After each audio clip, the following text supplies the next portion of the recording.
বাংলাদেশ জাতীয়তাবাদী দল বিএনপি এর সদস্য নবায়ন কার্যক্রমে আলহাজ এরশাদুল্লাহ বলেছেন, সদস্য নবায়নের মাধ্যমে ৩১ দফা বাস্তবায়নের লক্ষ্যে কাজ করতে হবে। ৩১ আগস্ট রবিবার ৭ নং ওয়ার্ড বিএনপি উদ্যোগে হামজারবাগ সেন্ট্রাল হল কমিউনিটি সেন্টারে আয়োজিত এই কার্যক্রমে তিনি প্রধান অতিথি হিসেবে বক্তব্য রাখেন।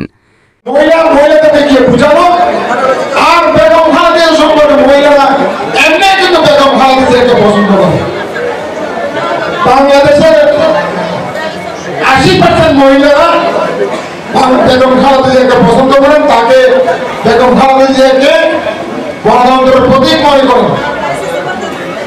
অনেক কথা হচ্ছে, আপনারা সবাই জানেন বেগম খালেদা জিয়া একজন নির্যাতিত মহিলা।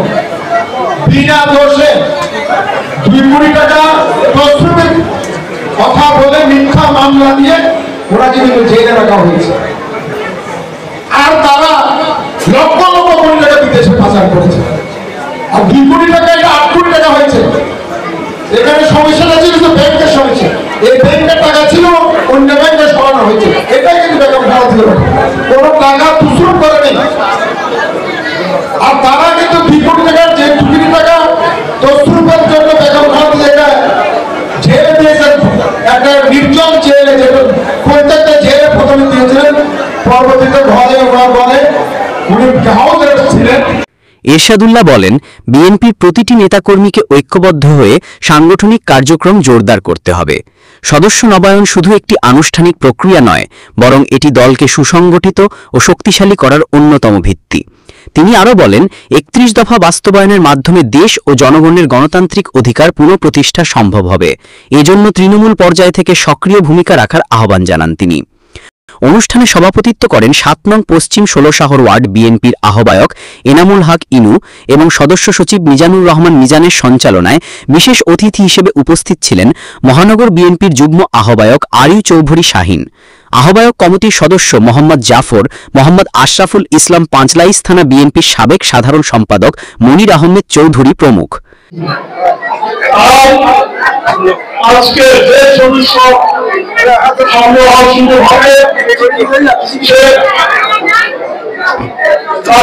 থেকে আমাদেরকে তাদের ব্যাকগ্রাউন্ড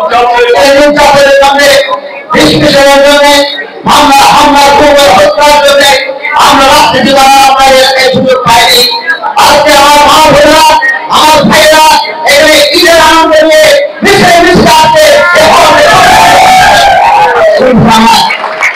আমরা পশ্চিম ষোলশহর বিএনপির ঘাঁটি হিসেবে পরিচিত ছিল।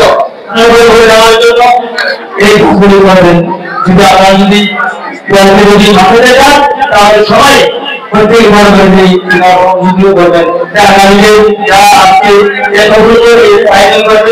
আমি আমাদের সদস্য রয়েছে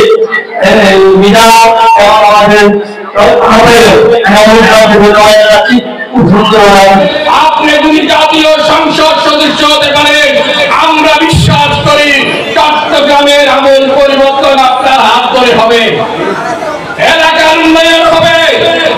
অন্যদিকে যারা ছিল তারা এমপি হয়েছে, তাদের পকেট বাড়ি করেছে বন্ধুগণ, তারা চুরি করেছে। অতিথিবৃন্দদের মধ্যে আর উপস্থিত ছিলেন সহ সভাপতি আকবর খান, মোহাম্মদ আলী, বাবুল কোম্পানি, যুগ্ম সম্পাদক মকবুল হোসেন খোকন, শাহাদাত হোসেন ওয়াসিম, সহ সংগঠন সম্পাদক হাবিবা সুলতানা।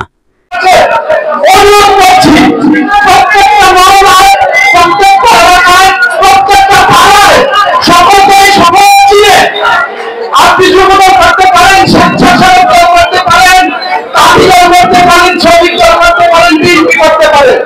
অঙ্গ সংগঠনের নেতৃবৃন্দের মধ্যে উপস্থিত ছিলেন মহানগর যুবদলের সাবেক যুগ্ম সম্পাদক রাশেদুল হাসান লেবু, মহানগর স্বেচ্ছাসেবক দলের যুগ্ম আহ্বায়ক হাসান, সদস্য জাকির হোসেন মিশু, মহিলা দলের যুগ্ম সম্পাদক জিন্নাত, ছাত্রদলের যুগ্ম সম্পাদক শামিত আমিন জিশান, সহ সংগঠন সম্পাদক হাবিবা সুলতানা।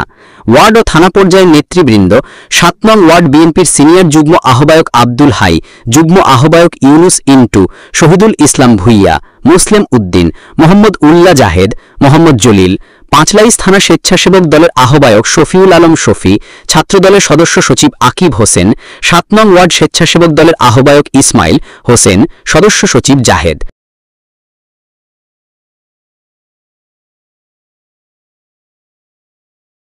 আমরা সকলকে চট্টগ্রাম মহানগর ছাত্র সংঘের আপনার গ্যালারি শিল্প চট্টগ্রাম মহানগর ছাত্র সংঘের সদস্য সচিব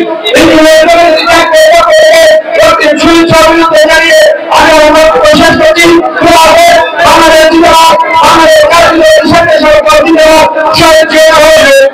আমরা শান্তি ভোগ করছি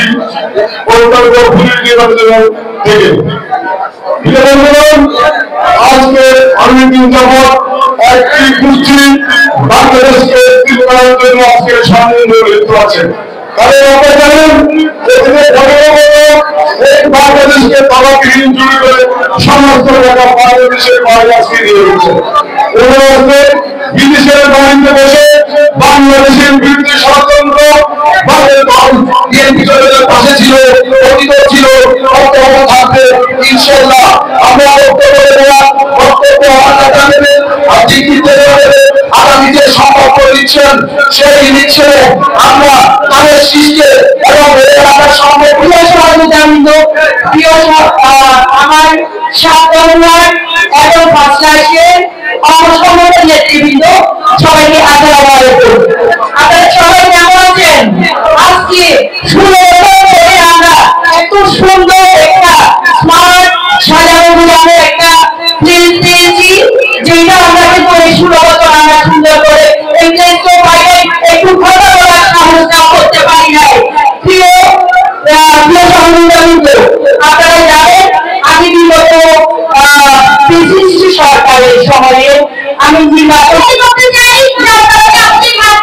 ঘোষণা খুবই প্রয়োজন। আমরা মনে করি আগামীটা ধানের আসন বাংলায় ধানের হয়েছে। আমরা সবাই ধানের কাজ করবো। সকল রাখি যে অভিযোগ আমাদের জন্য এনেছে সেটাকে দিয়ে আমরা